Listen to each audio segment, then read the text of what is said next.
Nalazimo se u Zadru na konferenciji Shift posvećenoj tehnologiji. U gostima smo kod ljudi koji imaju odgovore na brojna pitanja vezana za temu koja muči, rekao bih, sve danas, a to je umjetna inteligencija i njezina budućnost. Naš sugovornik ima odgovore na sva ta pitanja, to je Ervin Jagatić, prvi čovjek vezano za AI u prvom hrvatskom unicornu Infobipu, tako je zapravo možda najjednostavnije predstaviti i kompaniju i vas. Dobar vam dan, dobro nam došli. Pozdrav svima. Za početak, gdje smo mi u ovom trenutku u odnosu na ono što bi doista bila definicija umjetne inteligencije? Korado Korlević je rekao da se umjetna inteligencija, jednom prilikom da se umjetna inteligencija neće javiti dok ne bude sigurno da joj ne možemo gasiti struju. Mislim da je to Korado jako dobro definirao, ali isto bih rekao da smo još jako daleko od tog trenutka. Umjetna inteligencija je prisutna već dugi niz godina. Ono zašto je tema zadnjih godina je primarno zato jer je generativna umjetna inteligencija postala lako dostupna, odnosno ne trebamo više neke jako skupe investicije da bi mogli vrtiti neke jezične modele koji generiraju neki sadržaj, već je to danas svima dostupno i krajnjim korisnicima, nama kao korisnicima, na primjer OpenAI-a, ili poslovnim korisnicima preko nekih drugih servisa. I to je krenulo u zadnjih 3 godine. Ono što je dostupno od ove godine i što je neka, ajmo reći, hype u industriji su u principu agenti koji su nastavak large language modela, ili kako bi se to na hrvatskom reklo, velikih jezičnih modela. U principu imaju mogućnost razumijevanja i obavljanja nekih taskova. I u principu sad je zanimljivo pratiti kako će ti agenti polako ulaziti u industriju i koja će njihova primjena biti. Jesu li ovi jezični modeli, odnosno sve ono što se na njih nastavlja, taj mainstream AI-a koji je pred nama, ili možda zapravo postoji čitavan neki drugi trend koji javnosti nije toliko dohvatljiv ili toliko pristupačan ili razumljiv? Pa primarno da, danas dominiraju large language modeli, znači jezični modeli koji su trenirani na ogromnoj količini podataka. Ono što recimo postoji isto trend je small language modela, znači modela koji su rafinirani za određene funkcije, određene zadaće. Tu recimo vidimo primjenu i nešto što bi moglo biti isto atraktivno u 2026. Možete li nam pojasniti što znači small language model i što je njegova prednost? Njegova prednost je što primarno zahtijeva manje računalne snage, kompjuta, i specijaliziran je za određene zadaće, odnosno jako dobro barata sa određenim zadacima, ali jako teško pokriva ovaj horizontalni dio. Jer recimo, ako danas odete i pričate sa nekim large language modelom, on će znati svašta, znači malo i programirati, znači i predložiti šta bi mogli raditi ako posjetite, na primjer, London, znači predložiti godišnji odmor, znači može baratati sa bilo kojom temom dosta dobro. Dok, recimo, ako baš duboko hoćete ući u neku primjenu, tu baš nije toliko pouzdano.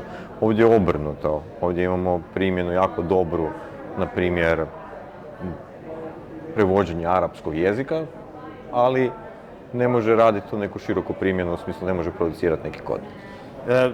Što smatrate najvjerojatnijim scenarijem za sljedećih nekoliko godina, za sljedećih 10 godina? Pa ono scenariju gdje industrija ide, primarno će biti sve više i više AI agenata. Znači imat ćemo, kako bi to nazvao, AI agenti su biti digitalni radnici. Znači neko će odrađivati neke repetitivne poslove na početku umjesto nas. I, na primjer, u jednoj organizaciji ćemo imati zaposlenih, na primjer, 500 ljudi i još 1500 AI agenata koji će obavljati za tu organizaciju neku funkciju, obavljat će neki posao. A ovi ljudi će u principu upravljati s njima, monitorirati ih ili ih nekako napraviti neku raspodjelu zadataka između ovih digitalnih radnika, odnosno AI agenata i ljudi.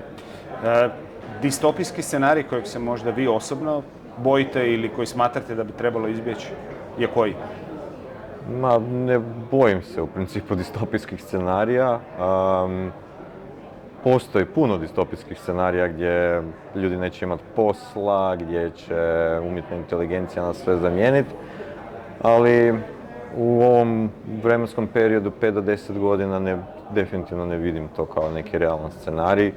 Više vidim kao nešto gdje će društvo evoluirati, gdje će ljudi možda raditi neke profinjenije poslove, ovi neki repetitivni poslovi će biti prepušteni umjetnoj inteligenciji, a i mi kao ljudska vrsta uvijek nađemo nešto novo s čim se želimo dalje baviti, tako ćemo sigurno naći 1001 način kako dalje možemo koristiti umjetnu inteligenciju i na koji način nam ona može donositi neku vrijednost u svakodnevnom životu. Zadržimo se malo na kratkoročnoj perspektivi. Je li AI najviše potresa sada zapravo izazvao u samoj IT industriji, odnosno jesu li prve žrtve umjetne inteligencije zapravo ljudi koji su je stvarali? To je dobro pitanje. Ne bih rekao da su žrtve. Ono što je možda, spominjao sam ove neke repetitivne taskove. Danas AI može programirati te neke repetitivne poslove koji programeri su radili. U biti rekao bi da su ugroženi programeri koji nisu do kraja razumjeli arhitekturu ili su samo mehanički kodirali, bez nekog dubinskog razumijevanja ili same softverske arhitekture ili same podloge za šta rade taj softver, nego su samo producirali kod. Takva vrsta programiranja je danas ugrožena, ali recimo softver arhitekti ili programeri koji dubinski poznaju sustave i koji znaju arhitekturu samo su brži i mogu raditi puno više stvari i čak njih još se i više treba danas na tržištu rada. Nekih rola isto također treba koji su vezano za mašinsko učenje, odnosno machine learning.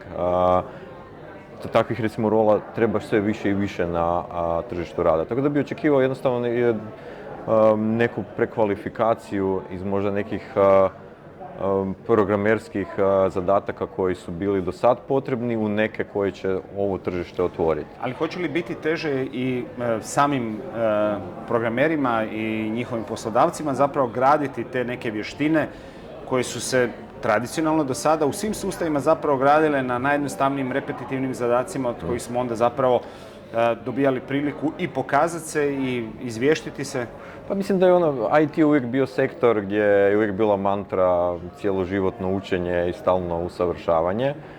Samo se to sad počelo dešavati u jednom jako bržem tempu nego što je to bilo možda prije 5 ili 10 godina. Ali mislim da IT stručnjaci, developeri, programeri trebaju biti spremni na konstantno učenje, hvatanje trendova i usavršavanje. Očekivati da kao programer sam naučio jedan programski jezik i sad ću taj programski jezik ispratiti do mirovine je teško. Iako postoje neki programski jezici na core sustavima, na primjer u bankama, COBOL ili nešto što su još bile napisani 70. godina još uvijek se vrte, tako da i tu ima izuzetaka, ali svejedno, mislim da je IT jednostavno branša, industrija koja se stalno mijenja i treba biti spreman tražiti uvijek neke nove stvari i stalno učiti i inovirati. Vezano za izazove AI-a, oni koji možda to ne prate detaljno ne znaju, je i pitanje energije. Odnosno, to je u ovom trenutku potencijalno ili izvor potresa koje bi AI mogao izazvati i utjecati tako negativno na razne sektore ili aspekte ljudskog života, ali pitanje njegove cijene i isplativosti. To sigurno. Mislim, sa AI-em ćemo kao društvo, kad ćemo imati, obzirom da počinjemo imati AI agente koji su digitalni radnici, moći ćemo daleko više isproducirati kao društvo, kao zajednica. I u biti neće nam više biti, do sad su nam uvijek ljudi bili neki faktor u kontekstu koliko društvo može vrijednosti izgenerirati. Sad će struja biti? Sad će biti struja, jer struja će producirati digitalne te radnike, odnosno AI agente. I to je dosta zanimljivo, jer će onda struja, energija će postati limitirajući faktor, također i silici i neki biti možda komponente od koje rade, od kojih možemo producirati hardware, ali definitivno će to biti zanimljivo gledati kako će se i geopolitički momenti tu odvijati u tom smjeru. Što se energije tiče, hoće li onda biti zapravo izazov pokušati oboriti energetski zahtjev moje umjetne inteligencije koju stvaram? Kako oboriti? Energetski zahtjev, naprosto, je li to neki sveti gral unutar AI-a? Pa je, definitivno. Znači, napraviti AI da bude efikasniji u smislu da zahtijeva manje kompjuta.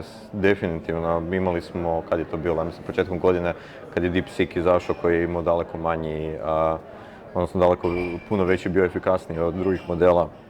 Utrka će ići definitivno u tom smjeru. Drugo pitanje, veliko je pitanje investitora koji su sada nasrnuli na AI. Mnogi ozbiljni ekonomski analitičari upozoravaju da postoje sličnosti sa dot-comom, odnosno eksplozijom dot-com balona. Mislite li vi da se može dogoditi tu eksplozija ili urušavanje zapravo čitavih tih modela financiranja? Pa rekao bi da da. Mislim, sad smo u tom nekom periodu, kako bih rekao, zlatne groznice. Znači, znamo da je nova industrijska vrijednost koja je horizontalno primjenjiva kroz niz sektora tu i mnoge kompanije pokušavaju naći najbolju primjenu i najveći utjecaj za različite industrije. I tu su različiti igrači i različiti modeli financiranja i sigurno će biti dobitnika i gubitnika. Ali svi znaju da moraju investirati i da moraju ići u tom smjeru, jel? Sigurno oni koji ne investiraju, koji ne idu u tom smjeru, neće dobiti, jel? Jeste li kad razmišljali o scenariju urušavanja čitave piramide financiranja AI, je li to nešto što bi moglo onda ugroziti uopće i daljnji razvoj različitih modela? A mislim da neće ugroziti razvoj modela. Neke korekcije mogu doći, mogu biti, ali definitivno ovo je jednostavno model mašina koju je teško zaustaviti. Tako da moguće da će biti nekih korekcija, ali urušavanje svakako ne. Mislim, kad i pogledamo, na primjer, .com, odnosno kad je web krenuo, bilo je nekih, nestali su neki biznesi, ali jako puno kompanija kao, na primjer, danas Amazon ili Google ili nekih danas najvrijednijih kompanija na svijetu su biti nastale. Na tim ruševinama? Na toj korekciji. Tako, moguće da će ovdje dolaziti do korekcija, ali će definitivno se stvoriti nova vrijednost koja će napraviti niz transformacija u društvu. Koliko je po vama opravdan strah onih koji misle da će se AI prije početi zloupotrebljavati nego upotrebljavati? Pa mislim da to kao i sa svim u društvu će ići paralelno. Je uvijek to igra mačke i miša. Otvorit će se jako puno primjena gdje će donositi vrijednost, ali će biti tu i uvijek aktera koji će htjeti to zloupotrijebiti. A onda će opet ovi napraviti kako suzbiti ove zločeste, a zločesti će uvijek onda ići smisliti nešto novo. Mislim da je to jednostavno ona igra mačka i miša i to nas kroz tehnologiju uvijek i kroz web i kroz niz drugih tehnologija i jednostavno nešto što se isprepliče. Jedan od načina zlouporabe umjetne inteligencije zapravo je bilo koja varijanca lažiranja stvarnosti, bilo da je u pitanju fake news, deepfake video, što god tako. Je li onda zapravo isto tako jedan od sljedećih prostora u kojem će sam AI ići u razvoj, razvijanje nekih modela verifikacije istine, da to tako najšire i najbanalnije definiramo? Pa rekao bi da, definitivno. Deepfake je problem i bit će problem i razvit sigurnosne mehanizme koji će nas štititi od toga šta je neka komunikacija ili koji neki agent prema nama nastupa sa nekim dobrim namjerama i sa nekim intentom da nam nešto pomogne ili da nam riješi neku zadaću, a koji su potencijalni nešto što nas u biti želi zavesti ili iskoristiti, gdje to će biti sigurno jedan od cijele industrije koja će rješavati takvu problematiku. Je li AI nešto što će na raznim poljima zapravo omogućiti hegemoniju nekoga ko ne mora nužno biti dobronamjeran, bilo da je to riječ o nekakvom u današnjem kontekstu državnom entitetu, bilo da je riječ o nekoj tehnološkoj kompaniji koja će zapravo osigurati možda i trajni monopol nad uslugom, dijelom usluga. Pa monopol je uvijek loš i to u principu kroz... A teži li je AI zapravo jednom monopolu, jednoj ultimativnoj Pa teško je. inteligenciji koja će se nametnuti kao... Za sada prema ovim naznakama ne bih rekao. Postoji tržišna utakmica, postoji više modela iz više zemalja. To je jedna utrka koja će se dešavati sad kroz naredni niz godina. Da uvijek opasnost monopola postoji, to je istina, ali mislim da se razvija nekako tržišna utakmica. Ne bih rekao da su sva jaja u jednoj košari. Ne očekujete dakle neki Google search umjetne inteligencije koji će pokoriti trajno ili na neki duži period sve konkurente? Pa moguće da će neke primjene biti pod, ajmo reći, nekim monopolom, ali generalno AI će biti zastupljen kod više kompanija i ne bih rekao da će se desiti baš neka, kako ste rekli, hegemonija. Mislim da će biti tržišna utakmica, pogotovo u zemljama tipa Europske unije, Sjedinjenih Američkih Država koje u biti njeguju tu kulturu tržišne utakmice, pa onda ako i čak regulatori mogu intervenirati i razbijati monopole i postoji tu niz mehanizama koji danas već preveniraju neke monopolističke aktivnosti, ali mislim da to nije toliko izgledno. Pitanje etike umjetne inteligencije. To je dosta često pitanje i mislim da je to nešto o čemu svi kao društvo trebamo razmišljati i možda biti više je da jako je bitno da svi imamo neku interakciju sa umjetnom inteligencijom. Jer na taj način ćemo moći upravljati sa razvojem umjetne inteligencije. Na taj način će nam to postati dnevna tema o čemu imamo neko mišljenje, imamo neki stav i na sam način utječemo i na regulatore, i na politiku, i na cijeli stav oko umjetne inteligencije. Tako da je jako bitna ta svijest. Tehnologija se počela jako brzo razvijati, ali trebamo jačati to da biti ljudi jačaju svijest umjetnoj inteligenciji, na taj način utječu i na etiku i na različite primjene i na potencijalne rizike. Imaju li ljudi koji razvijaju umjetnu inteligenciju volje za to? Jer vrlo često zapravo je u javnosti prisutan strah da IT industrija nije zainteresirana za taj aspekt i da bilo koji oblik regulacije doživljava samo kao prepreku na koju ne želi pristati. Pa to je onako neki balans između toga da postoji neka zdrava doza regulacije, ali opet da se ne blokira razvoj. I sad pitanje je da li smo možda više nekad skloni riziku pa idemo jako u razvoj ili smo nekad ziheraši pa u biti ne idemo, blokiramo razvoj, ali da smo 100% sigurni. To je neki balans. Na primjer, vidimo da Europska unija je već izašla s nekom regulativom. Sjedinjene Američke Države idu više da se razvije tehnologija pa će onda poslije regulirati. To je stvar pristupa i opet stvar društva. Na kraju dana društvo bira predstavnike koji onda donose neke zakone i neku regulativu. Tako da je jako bitno da jačamo svijest društva o tome da onda društvo može kroz neke mehanizme demokracije utjecati na to. Vi dakle ne mislite da bi umjetna inteligencija mogla ugroziti neke civilizacijske dosege za koje smo se borili i izborili? Ne mogu kategorički tvrditi ni jedno ni drugo. Mislim, da li su nam društvene mreže ugrozile civilizacijske dosege za koje smo se borili ili izborili? Teško je pitanje. Ja bih rekao da u nekim segmentima jesu. U nekim segmentima su ugrozile, u nekim segmentima su otvorile. Tako da uvijek postoje dvije strane. Što mislite da će biti prvi sljedeći neki veliki korak koji ćemo vidjeti i po kojem ćemo znati da je priča o AI otišla korak dalje? Što je ono što vi, recimo, kao stručnjak sada najviše iščekujete? Probijanje koje sljedećeg zida? U principu primjena, dosta sam spominjao danas e-agente, ali primjena e-agenata u nekim specifičnim područjima u industriji gdje u principu oni zajedno rade s ljudima.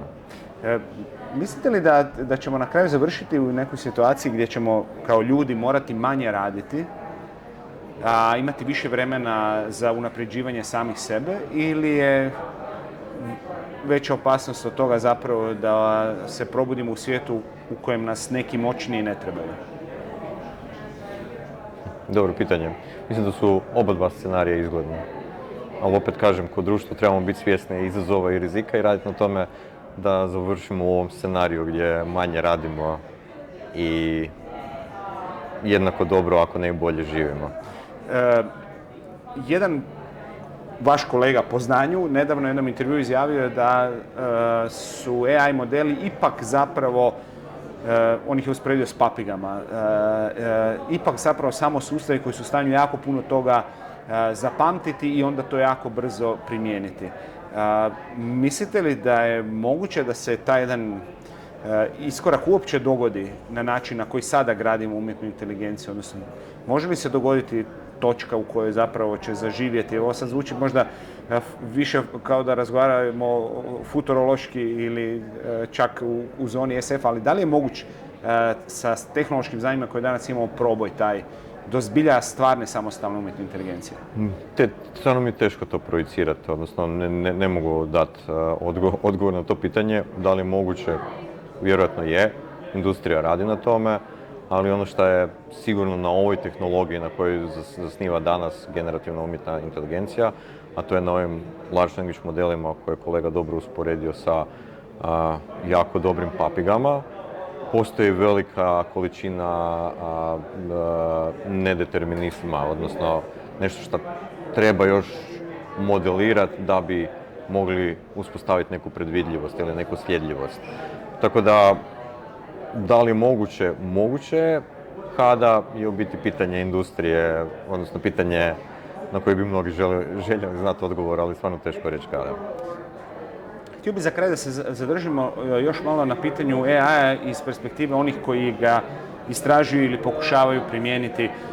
Je li AI nešto što recimo izaziva strah, odnosno zbog čega lošije spavaju ljudi u industriji, bojeći se možda da će se probuditi u okruženju koje ga je konkurent pregazio? Pa, ja bih rekao da svakako se industrija jako brzo mijenja i inovacija, zdrava inovacija, gledanje koje nove vrijednosti možemo napraviti na neki odgovoran način koji društvo čini boljim je nešto oko čega bi se trebali svi na neki način angažirati. Tako da,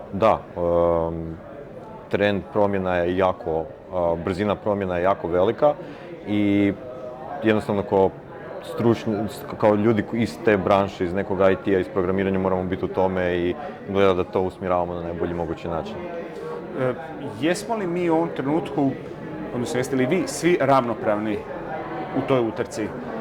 Ili postoje zemlje i kompanije koje ovu zlatnu groznicu mogu puno bolje iskoristiti od ostalih? Pa ja bih rekao da su za sad da su zemlje još uvijek jednako ravnopravne. Ako će doći do nekih velikih tehničkih poremećaja gdje će biti umjetna inteligencija nekima biti besplatna, lako dostupna, nekima skupa ili nedostupna, to su onda neki momenti gdje će nastati velike podjele i to je taj jedan od distopijskih scenarija, ali idemo vidjeti. Koliko je realno po vama da za građane u cjelini, za društvo umjetna inteligencija bude besplatna i lako dostupna? Ja bih rekao da je to realan scenarij. Evo, na primjer, ja mislim da je na Bliskom istoku, mislim da se radi u Ujedinjenim Arapskim Emiratima, gdje u principu svi građani su dobili besplatan pristup ChatGPT-u. Dobro, ali Ujedinjeni Arapski Emirati su budžetski vrlo moćni. Jesu, ali nije to toliko skupo. Više stvar volja. To znači da se ne bojite ovog, da ne mislite da je jako izgledan scenarij u kojem dostupnost AI-a postaje nešto što u distopiji zapravo gura većinu ili dio svijeta u neki mrak? Pa nisam sklon distopijskim scenarijima. Mislim da samo trebamo aktivno odlučivati o tome, pametno donositi pametne odluke i aktivno voditi politiku prema AI-u i prema tehnologijama koje dolaze. Ako ćemo zanemarivati to ili ako ćemo se praviti da ne postoji, onda vjerojatno za distopiju puno veća, a ako ćemo aktivno promišljati o tome, gledati to kao jedan alat, kao jedan resurs, kao i svi drugi resursi. Zemlje kojima je teško dostupna nafta, puno teže nego one zemlje kojima je lako dostupna nafta. Ali uvijek postoje modeli kako trgovati, kako se bolje pozicionirati među različitim geopolitički strateškim čimbenicima. Ista stvar je i sa AI-em. Trebamo samo to gledati kao resurs, kao alat koji trebamo kao društvo gledati da nam je što dostupniji. Znači li to da vi ne smatrate Europsku uniju baukom zbog želje da regulira ovo neistraženo područje? Pa ne smatram baukom, mislim da je dobar način, mislim da je dobro da u cijeloj svjetskoj zajednici neko brine i o regulaciji, neko brine o različitim faktorima. Europska unija se uhvatila regulacije, mislim da će modeli te regulacije biti zastupljeni u drugim zemljama, samo možda malo kasnije, kao što je recimo GDPR su usvojile model, prilagodile neke druge zemlje koje nisu imale regulirano o privatnosti i zaštiti podataka. Mislim da tako i ova AI regulativa je nešto što će možda i neke druge zemlje kroz neke buduće vrijeme početi usvajati. Puno hvala na vašem vremenu. Hvala vama.